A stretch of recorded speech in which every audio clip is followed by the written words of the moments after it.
Cantinflas le carcomía la envidia por Germán Valdés Tintán. Quédate en este video porque te voy a contar todo el chismecito de la noche en que Cantinflas se quedó en el camerino haciendo rabietas porque el público se desvivió en ovaciones y aplausos para el cómico pachuco Germán Valdés Tintán. ¿Reconoces esta fachada?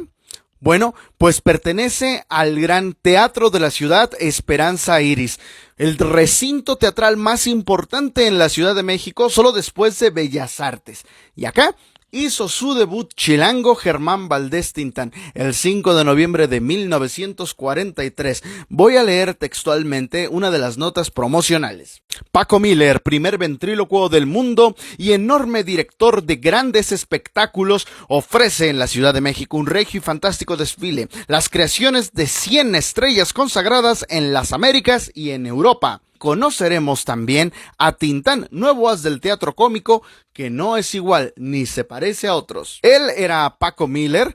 Madre mía, qué cringe dan los muñecos de principios del 20. ¡Qué horror!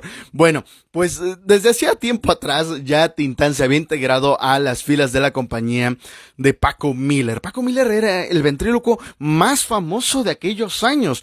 Era de origen ecuatoriano, pero había radicado en México y logró formar un gran espectáculo, no solamente con su muñeco Don Roque, sino con otros artistas, y movió a su compañía por las ciudades más importantes de México y de la frontera sur de los Estados Unidos. De hecho, fue Paco Miller quien le dio el apodo de Tintán. Él le dio el nombre, lo bautizó. Antes Germán Valdés se hacía llamar el Pachuco Topillos. Pero volvamos al debut chilango en el Esperanza Iris. Desde principios de año, de 1943, Tintán ya había sido notificado de que se presentarían en este recinto. Y él se obsesionó con esta idea de triunfar en la capirucha. Sabía que conquistando al público más difícil del país, lograría ganarse un lugar dentro del gremio artístico de México. Así que estas fechas eran muy, pero muy importantes para él. Como dato curioso, al lado de las notas que anunciaban el debut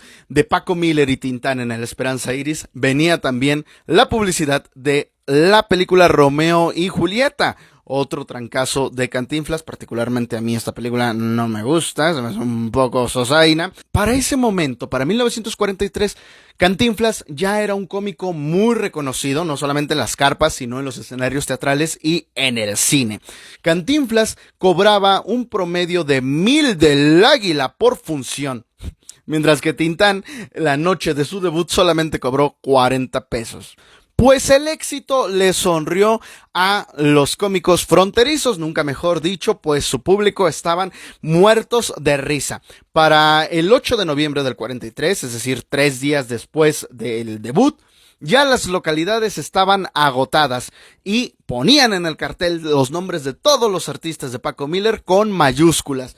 Por supuesto, incluido Tintán, que era el último de la lista. Los anunciantes se esmeraban cada noche por presentar a Tintán de maneras diferentes, y es que quedaban sorprendidos por el virtuosismo de Germán Valdés y las improvisaciones que él lograba conectar con el público noche a noche. Algunos lo bautizaban como el cómico original y auténtico pachuco nuevo favorito del público mexicano, mientras que otros periodistas lo bautizaron como el colosal, excéntrico y musical Tintán. Tal era el éxito que estaba teniendo la compañía de Paco Miller en el Teatro de la Ciudad, que una semana después del debut se vieron en la necesidad de contratar a actores y cómicos locales. Y ahí sería la oportunidad para que llegara el primer cómico de México, Mario Moreno Cantinflas, a reafirmar el sitio de quien reparte el bacalao. Esto obviamente incrementó el precio de las entradas porque, repito, Cantinflas cobraba 1,000 del Águila, 1,000 pesos, 1,000 variños. Y como dato curioso está esta fotografía. La noche en que Cantinflas acompañó a los artistas de Paco Miller, Marcelo Chávez hizo del patiño de Cantinflas. ¿Quién lo diría, no? Ahora todo mundo identifica el nombre Tintán y su carnal Marcelo.